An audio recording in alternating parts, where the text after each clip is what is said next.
sa Deuteronomy chapter 31 verse 6 na pinamagatan ni Pastora Tere na ang Diyos na hindi nang iiwan. So ito yung senaryo mga kapatid na kung saan malapit ng mamaalam si Moses, na malapit na siyang umuwi sa piling ni Lord. Ipinasa niya kay Josue yung leadership, yung pangunguna sa bayang Israel sa pagdala sa lupang pangako. So ano kayo mararamdaman mo kapag kasama mo si Moses? Siguro talagang proud na proud ka. Kasama ko si Moses, humahati ng dagat aray. At kasama mo si Elias, nagpapababa ito ng apoy.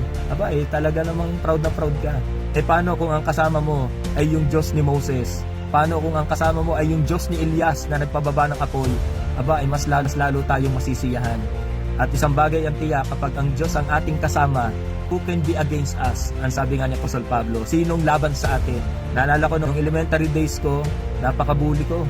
At meron kami binubuli na kaklase na maliit. Nung nagkaroon ng PTA meeting ng mga magulang, yung binubuli namin na bata na kaklase ko noon, tinama yung kanyang tatay, ang laki ng tatay, ang taba, tapos ang laki ng katawan. At nung nandun yung tatay, hindi namin mabiro-biro kasi nandun yung tatay, kasama niya yung tatay Alam niyo mga kapatid, ganito rin yung senaryo kapag tayo kasama natin ng Diyos.